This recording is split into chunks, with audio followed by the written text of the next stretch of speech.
My name is Elliot Witney. I work in Spring Branch. I have the honor of serving as our Associate Soup of Academic Design and Performance. In a nutshell, my job is to help the entire system improve. And I want to walk you through sort of a practitioner side of this work, because there are certainly social and moral reasons to come to this question. For us, there are also economic and pragmatically really strong educational reasons to think differently about the way that we work with young people in our schools. So for us, we arrived at this because as a district, we have one goal. And our only goal is that every single one of our graduates successfully completes whatever post-secondary option is right for them, whether it's a technical certification, military service, 2 or 4 year degree, and we want a child's free will and a family's choice to make that and not their poor preparation. And so we're singularly focused on that. And what's also particularly unique about our system is that if you look at the demographics of Texas in 2030, we are that now. Incredibly diverse school system. The pie chart looks almost identical. And so when we think about diversity and some of the opportunities diversity offers our system, and frankly some of the achievement gaps that we see in that post-secondary success, we know that there's a lot that we need to be doing holistically to support all of our children. And we know that simply approaching things the way we've always done them, or at least the way we've done them since the 90s, is absolutely not going to get the job done for such a diverse and vibrant community as Spring Branch. But you all just envision classroom and school since the 1900s. Largely nothing's changed except every single thing the global economy expects of our kids. So we still teach kids in straight rows, one size fits all, take out the Basel reader, take out the textbook, do problem 1 through 7 while I sit at my desk and grade papers or check email.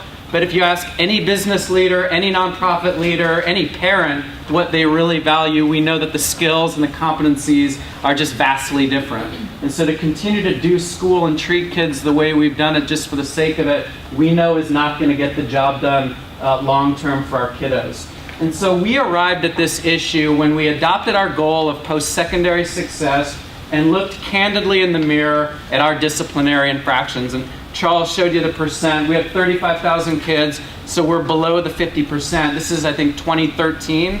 And we said, we've got to do something different. We cannot expect 100% of our children to successfully complete higher ed if they're at home, in trouble watching SpongeBob or whatever they were doing at home. And so instead, we partnered with Charles, and the United Way hosted a convening.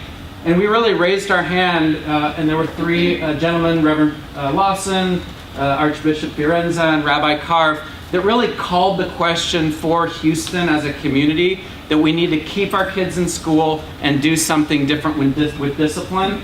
And we raised our hand and said, let us go first and let us be a pilot. And so we formed a team called System of Care. And System of Care is helping us as a district build out a holistic set of supports for all of our children, because we know that individual children need different things. And so we can't just make unilateral decisions about stay or go. We really need to support children with whatever social and emotional supports they need.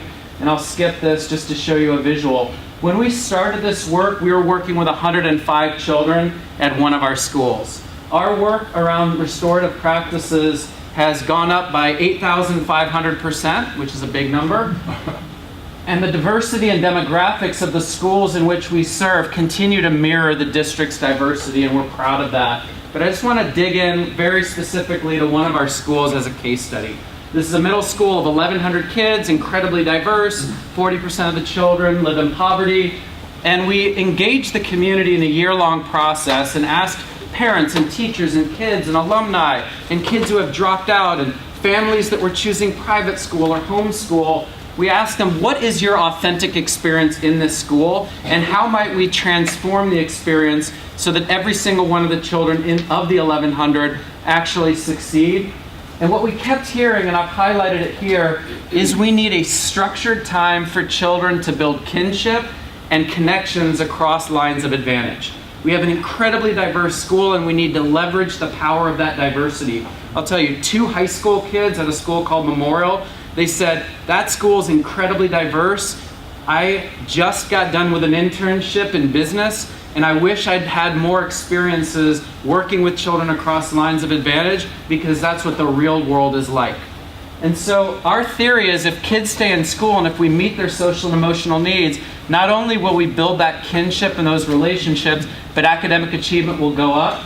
And after 1 year of these structured advisory blocks and several other things, if you look at what we call connectedness, which is the relationships teachers have with kids, yellow and green were new ways of doing the work. Orange is the same old, same old. Just in 1 year, 30% differences.